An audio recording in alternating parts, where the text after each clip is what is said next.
नमस्कार. स्वाभिमानी TV news चॅनलच्या बातमीपत्रात आपलं स्वागत. बनावट शालार्थ आयडी घोटाळा प्रकरणात धुळ्यातून हिंगणेकर याला अटक. पंकज साळुंखे यांची पत्रकार परिषदेतून माहिती. बनावट शालार्थ आयडी घोटाळा प्रकरणात धुळे येथून एका संशयिताला अटक करण्यात आलेली आहे. या कारवाईची माहिती पत्रकार परिषदेत देत पंकज साळुंखे यांनी घोटाळ्याच्या सखोल चौकशीची मागणी केली आहे. दरम्यान राज्यात गाजत असलेल्या बनावट शालार्थ आयडी घोटाळा प्रकरणात धुळे येथून हिंगणेकर याला अटक करण्यात आली आहे. या प्रकरणाबाबत आयोजित पत्रकार परिषदेत पंकज साळुंखे यांनी ही माहिती दिली. बनावट शालार्थ आयडीच्या माध्यमातून शासनाची फसवणूक करण्यात आल्याचा आरोप असून या प्रकरणाची चौकशी संबंधित तपास यंत्रणांकडून सुरू आहे.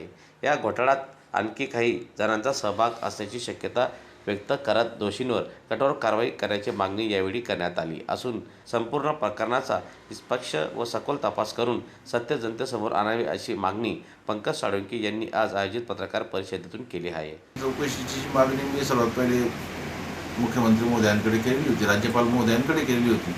तर SIT माझी मागणी मान्य झालेली होती.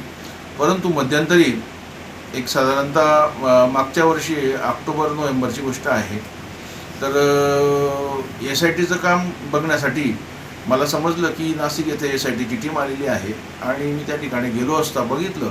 परंतु त्या ठिकाणी चक्क SITचा कोणी मेंबर तिथे उपलब्ध नव्हता. शिक्षण उपसंचालक जे राठोड आहेत ते सुनावण्या घेत होते. मी त्या ठिकाणी विचारलं की येथे SIT जी आहे की जी मुख्यमंत्री महोदयांनी शिक्षण मंत्री महोदयांनी जी नियुक्त केलेली त्यातला एकही मेंबर इथे उपलब्ध नाही. मग तुम्ही कुठल्या अनुषंगाने? आणि म्हटलं तुम्ही जे पत्र यांनी दिलेले होते ते SITच्या नावाने पत्र दिलेले होते. मग शिक्षण उपसंचालकांना काय कोणी राईट्स दिले की त्या SITची सुनावणी SITच्या नावाखाली यांनी सुनावणी घ्यावी असं? त्याच्यामुळे मी माझी नाराजगी त्यावेळेस मुंबईत पत्रकार परिषद घेऊन नाराजगी दाखवली होती. परंतु त्याच्यानंतर ज्या बातम्या प्रसारित झाल्या तर त्याच्यानंतर त्या गोष्टीवरती लगाम आली आणि लगाम आल्यानंतर मग तत्काळ SITला स्ट्रिक्ट वॉर्निंग मुख्यमंत्री शिक्षण मंत्री महोदयांनी दिल्या असाव्यात असं मला वाटतं माझ्या त्या व्हिडिओमुळे, माझ्या त्या स्टेटमेंटमुळे. त्याच्यानंतर मग SIT प्रॉपर काम करायला लागली.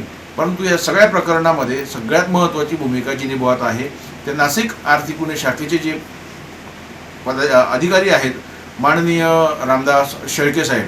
सिंघम व्यक्तिमत्व, ओरिजिनल पोलीस प्रशासनात जर रामदास शेळके साहेबांसारखे जर अधिकारी राहिले असते किंवा जर असतील तर त्याच्यामुळे पोलीस प्रशासनसुद्धा आज रोजी पुढे राहिलं असतं, नंबर 1. असं महाराष्ट्र पोलीस आहेच.